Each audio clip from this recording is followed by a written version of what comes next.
Tonight, we're learning more about yesterday's deadly crash in Sabine Pass. 4 people died and 7 people were hurt in the Highway 87 crash that involved 3 vehicles, a bus, a van, and an Audi. Good evening. I'm Nick Canizales. And I'm Cladra Rhodes. We now know the names of most of the people involved, including the 4 victims who died. The driver of the van, 28-year-old Cesar Rojas of Baytown, and his 3 passengers, 27-year-old Emmanuel Reynosa Rivas, 28-year-old Angel Dominguez, and 27-year-old Osvaldo Alvarez were pronounced dead at the scene.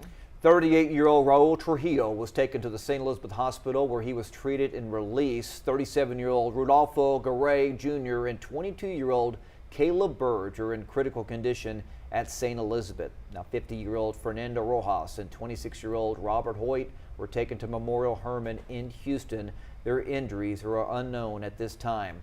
Now, the driver of the bus, a 48-year-old man from Vidor, was taken to the medical center in Port Arthur, where his injuries remain unknown. The driver of the Audi, a 28-year-old man from Rocheron, has been released from the medical center in Port Arthur. Now in Sabine Pass, as safety concerns are growing louder. Now, for years, residents have shared their worries about Highway 87, the community's only road in and out.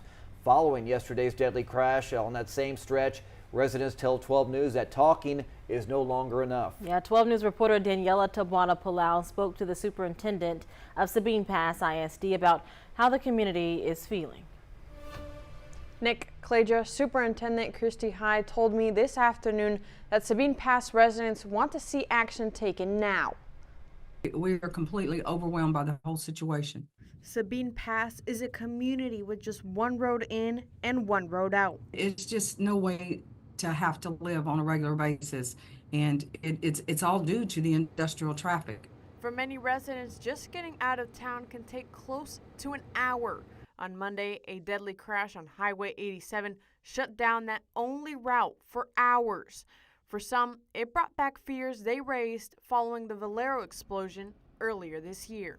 It's extremely dangerous. There are hundreds and hundreds of buses. There are hundreds and hundreds of cars. It's impossible to navigate on a regular basis. Back in April, residents packed a town hall, urging leaders and industry representatives to address safety concerns along the highway.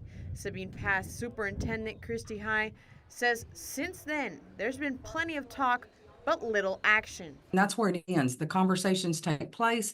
Everybody goes back to what they're doing, but nothing gets done for the community itself. That's what has to change. What has to change is all these leaders need to come together and find some viable solutions. TxDOT told 12 News a 2023 study looked at building a new roadway between Sabine Pass and Port Arthur with an estimated price tag of $640 million. Bahai says even short-term solutions could help right now. There needs to be more presence of law enforcement on that road to help control that. 12 News also reached out to U.S. Congressman Randy Weber, who wrote in part that his office stands ready to work with state and local partners to help provide federal support to improve the safety and long-term needs of the community. To read his full response and the answers from the questions we asked TxDOT, head over to 12newsnow.com. In studio, Danielle Tabuada, 12 News. All right, thank you, Daniela. 12 News will continue to ask the questions about the crash and these other concerns at Sabine Pass.